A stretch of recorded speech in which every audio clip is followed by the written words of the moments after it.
ఈ దేశమేమి అడ్డగోలుగా ప్రవేశించే వాళ్ళకి ధర్మసత్రం కాదు. ఇది సత్యవాక్కు.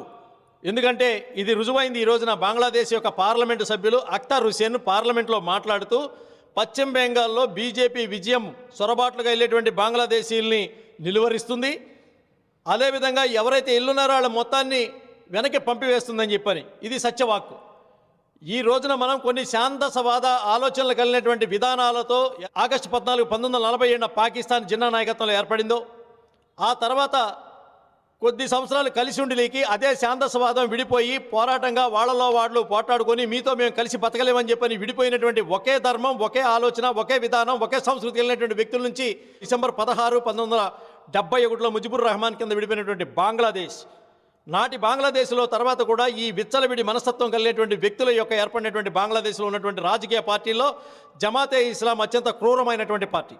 దాని యొక్క విధానం రెవల్యూషన్ ఎలా జరిగిందని అంటే, ఎక్కడైతే బంగ్లాదేశ్ నేషనల్ పార్టీ బిఎన్పి కానీ లేకపోతే జాతీయ పార్టీ రెండు ఉన్నటువంటి విధానంతో పాటుగా ఆవామీ లీగ్ సంబంధించినటువంటి షేక్ హసీనా సంబంధించినటువంటి పార్టీ మీద తిరుగుబాటు చేసి ఆవిడ యొక్క బెడ్రూముల్లోకి వెళ్ళి 58 సంవత్సరాల యొక్క మహిళ ఎవరైతే ఉన్నారో ఆవిడ వృద్ధ నేత, వారి యొక్క రాజకీయ ప్రస్థానం ఉన్నటువంటి మహిళని తరిమి కొట్టి ఆ దేశం నుంచి బహిష్కరించి ఆఖరికి ఆవిడకి ఉరిశిక్ష విధించినటువంటి దౌర్భాగ్యపు ఆలోచనలు కలిగినటువంటి సంస్కృతి పరంపర కలిగినటువంటి దేశం బంగ్లాదేశ్.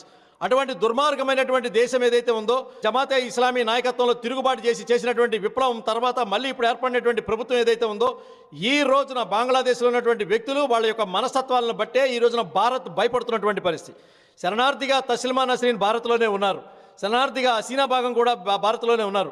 మనం ఏ దేశంలో అయినా ఏ వ్యక్తికైనా సరే నష్టం జరిగితే, మాకు కష్టం వచ్చిందని చెప్పి ఇక్కడికి వస్తే ఆశ్రయం ఇచ్చి ఆదుకునేటువంటి కన్నతల్లి లాంటి భారతదేశంలో ఈరోజు నీడలో ఉన్నటువంటి హసీనా బేగం యొక్క ఆలోచనతో పాటుగా బంగ్లాదేశ్లో దుర్మార్గమైనటువంటి మనస్తత్వం కలిగినటువంటి వ్యక్తుల యొక్క ఆలోచన కూడా మీ ముందుంచదలుచుకున్నారు. బంగ్లాదేశ్లోంచి ఈ దేశంలోకి వచ్చినటువంటి అక్రమ సొరబాటుదారులు వాళ్ళు చేస్తున్నటువంటి విధానాలు ఏవైతే ఉన్నాయో, ఇవాళ పశ్చిమ బెంగాల్లో మమతా బెనర్జీ అంటే ఒక క్రూరమైన మనస్తత్వం కలిగినటువంటి ఒక వ్యక్తికి అండగా నిలబడి ఈ దేశ వ్యతిరేకమైనటువంటి కార్యకలాపాల్లో పాల్గొనడానికి, ఈ సమాజ వ్యతిరేకమైనటువంటి కార్యకలాపాల్లో పాల్గొనడానికి సిద్ధమవుతున్నటువంటి తరుణంలో పశ్చిమ బెంగాల్లో భారతీయ జనతా పార్టీ విజయం ఎంపీ అఖ్తర్ హుసేన్ చెప్పినట్టుగానే ఖచ్చితంగా ఈ దేశం నుంచి బంగ్లాదేశ్ సొరబాట్లదారులను వెనక పంపించడం ద్వారా తరిమి కొట్టడం అనేది జరుగుతుందని చెప్పి ఈ సందర్భంగా తెలియజేస్తూ జై హింద్, భారత్ మాతాకి జై.